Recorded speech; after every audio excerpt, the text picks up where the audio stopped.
Tamla Horsford was the only black guest at the adult slumber party in Cumming, Georgia.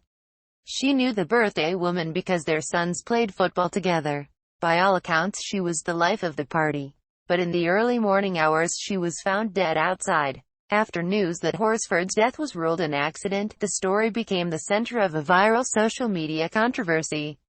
The case was initially closed in February of 2019, however, the Forsyth County Sheriff's Office said it spent 300 hours investigating the situation, including conducting more than 30 interviews with party guests and others connected to the event. During the summer of 2020, her tragic death saw renewed cries for justice, in the midst of a nationwide movement. Across the U.S., the case has sparked a huge petition, with celebrities like Kim Kardashian and 50 Cent also calling attention to the cause. After the public outcry, Georgia authorities reopened the investigation at the request of the sheriff's office, but the family was not satisfied.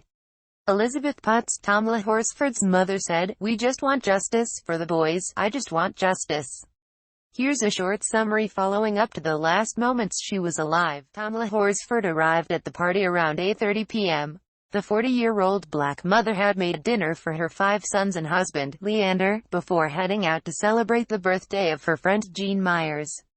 Myers had invited a group of moms, most who'd met through the local youth football league, to spend the night, not wanting anyone to drink and drive. Horsford arrived with a bottle of tequila and a small overnight bag, and changed into white onesie pajamas covered in paw prints shortly after she got there. The party, held the evening of November 3, 2018, was originally meant to be all women. But Myers' boyfriend, Jose Barrera, and Tom Smith, the husband of another attendee, ended up sticking around. In the end, the group, who advocates for Horsford would later dub the Forsyth 12, included 9 women, 2 men, and 1 husband who, according to police interviews, only dropped off and picked up his wife. Out of these 12, 8 were planning to spend the night, as was Tamla. While the women drank, socialized, and watched the LSU-Alabama game upstairs, Barrera and Smith watched football in Myers' finished basement. During this time, Horsford, the only habitual smoker at the party, regularly stepped out to the balcony for cigarettes. She also smoked marijuana that evening, but Myers asked her to stop.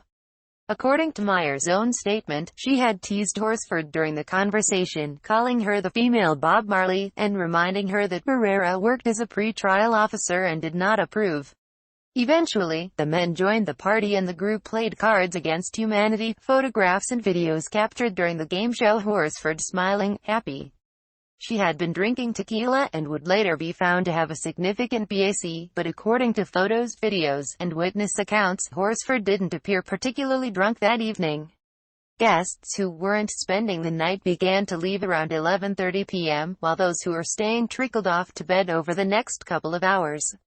According to police interviews, Horsford remained awake after Myers and Barrera headed to bed around 1:30 a.m. The last person to see Horsford was Bridget Fuller, who was picked up by her husband at 1:47.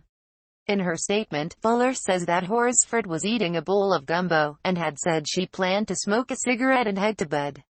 Over the next 10 minutes, the home security system registered the back door opening, closing, and then opening again, for the last time, at 1:57 a.m. Around 8:45 the next morning, Madeline Lombardi, Myers' aunt who lived at the house, headed into the kitchen to make her morning cup of coffee. In her interview with police, Lombardi describes seeing something chilling through the window, in the backyard, the white dog print onesie. It was Horsford, face down in the grass, not moving. After saying a prayer, Lombardi headed upstairs to find Myers, telling her something appeared to be wrong with her friend from the islands. Horsford was born in the Caribbean but moved to the U.S. when she was 11. Forsyth County 911 got the call just before 9 a.m. On the line, both Myers and Barrera speak. "She's not moving one bit. She's not breathing. She's completely face down in the yard. She is stiff," Barrera tells the dispatcher. "She was drinking, and, it looks like, I'm guessing maybe she fell off the balcony," Myers offers. Horsford was pronounced dead at the scene, and her body sent for autopsy. But even before the report came back, the Forsyth County Sheriff's Office began to work the theory that Horsford's death had been an accident, a fall from the second-story outdoor deck. The case remained open for almost 4 months, until the Fisco made their official determination on February 20, 2019, 2 weeks after the state of Georgia medical examiner provided their final report. The Fisco pointed to the toxicology report, which tested positive for THC and clocked her blood alcohol content at .238, just shy of 3 times the legal limit to drive. With a BAC typically associated with blackouts, loss of coordination, and even vomiting, the FCSO determined that marijuana and alcohol use likely contributed to the fall. They also noted the door alarm log, as well as an unlit cigarette and lighter Barrera SETI found on the upper deck. Together, the investigators found that this evidence suggested Horsford went out for a cigarette sometime around 1:57 a.m. and accidentally fell to her death. When they closed the case, the department released the incident report and death investigation to the public. But these documents didn't provide the answers Horsford's family and friends were looking for. In fact, they only caused more confusion.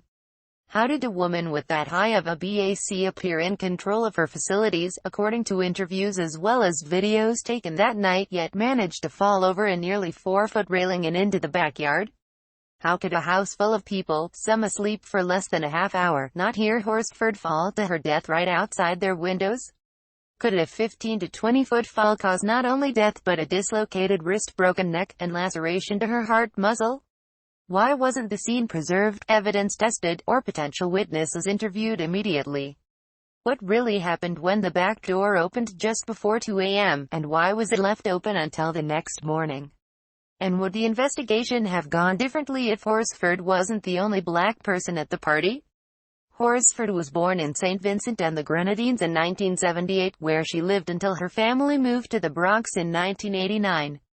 She'd met her husband in Florida, who had a daughter from a previous relationship, and they went on to have 5 sons together. When Horsford died, her youngest son was only 4 years old. By all accounts, Horsford was the life of the party. She liked to laugh, to dance, to have fun. When the Horsfords moved to Georgia 5.5 years earlier for Leander's work, it was this warmth that had attracted Myers and others to the charismatic mother.